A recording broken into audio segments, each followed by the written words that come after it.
क्या बोले थे? बुलाती है मगर जाने का नहीं। सुन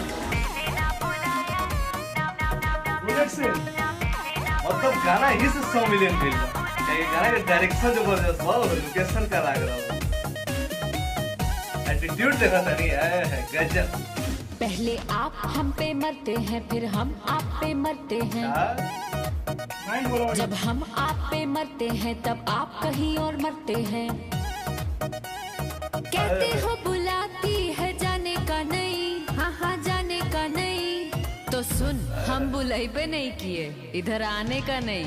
मैंने ना बुलाया इधर आने का नहीं, मैंने ना बुलाया इधर आने का नहीं। और रनिंग गाड़ी चल रही भी ओकरा का शूट बाबू कर। सोना जादू टोना चोच ले है फालतू, ये करो वो ना करो, ये करो वो करो ना करो, हाँ करो चुप बे। एक्सप्रेशन से कमाल के दे मिली, एटीट्यूड भी कमाल का। पहले कहते हो मैं हूँ तुम्हारा सनम, ये रिश्ता निभाऊंगा जन्मों जन्म। एक झटके में ही दिल को तोड़ जाते हो, फिर तन्हा अकेला ही छोड़ जाते हो। बड़ा रोए हैं हम आप रुलाने का नहीं, रुलाने का नहीं। सुनो जहाँ मरते हो वहीं मरो, इधर आने का नहीं।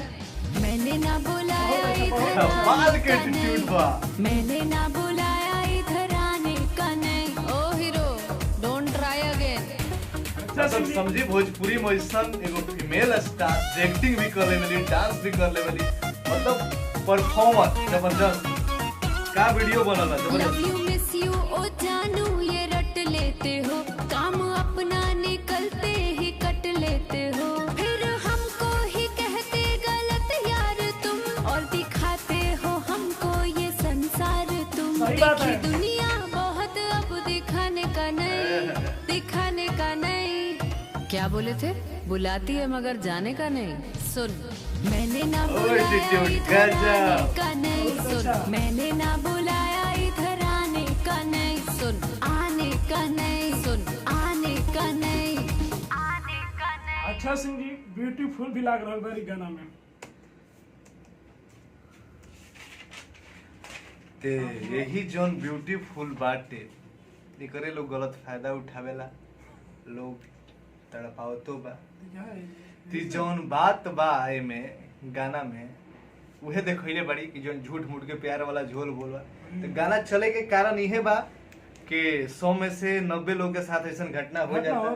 तो आदमी अपन स्टेटस स्टोरी लगइले बड़ा और ऐसा कुल गाना के पसंद के लिए बड़े। बाबू सोना ये सब चोचला बाटे, लव यू मिस यू कहते आज के पब्लिक के बीच में, युवा के बीच में ये सब चल ऐसा घटना होत रहे। अभी बच्चा बड़ा बच्चे न बड़े तभी ना जानत से हम बताओ तनी।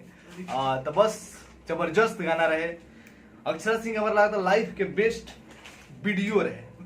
क्या कि वीडियो पब्लिक यही से पसंद के लिए, क्या कि वीडियो काफी कमाल के जोन बाटे शूटिंग कइल गेल बाटे, अलग-अलग लोकेशन एंगल देखे में अच्छा लगता। और सबसे खास बात बाकी मतलब समझी खराब आदमी ओकरा के शूट कइल अच्छा लागता, लेकिन गाड़ी चल रहल बिया, जीप चल रहल बिया, ओकरा के शूट कइल बहुत मेहनत लागल होई। जबरदस्त बाटे। रेटिंग के छोड़ी 5 में जब 5 कम रेटिंग पड़ जाता। आप लोग बताइए ना गाना के कितना रेटिंग देगा, 100 मिलियन व्यू क्लब में पहुंचा दिल भाई तो जरूर। और हमनी के वीडियो कैसा लगल नीचे कमेंट सेक्शन में रेटिंग दीजा, लाइक शेयर कमेंट कर से जुड़ा रह तिवारी ब्रदर्स के ऑफिशियल चैनल से। भोजपुरी के नया नया रिएक्शन देगा, कुछ कहल चाहता रहा। हाँ ऐसा ही जुड़ा रही जा आप लोग के, जोन भी नया गाना आई, जोन भी गाना बड़ रिकॉर्ड बनाई, हमने की रिएक्शन लेके आएंगे जा सबसे पहले। ना रिकॉर्ड बनाई अच्छा गाना हुई तो आप नीचे हमने के मैसेज करम जा, वो गाना के जरूर रिएक्शन हुई। लाइक करी जा, गाना के 500 प्लस लाइक कर जा, ज्यादा से ज्यादा शेयर कर जा। अक्षरा सिंह का फैन आई जाता ठीक बा, ज्यादा से ज्यादा शेयर कर जा। और हमने के इंस्टाग्राम फेसबुक पेज पे हर जगह लाइक फॉलो करी जा। जय भोजपुरी एकता बना के रखी जा, ऐसे प्यार सपोर्ट देते रह जा। Love you. इधर आने के नहीं।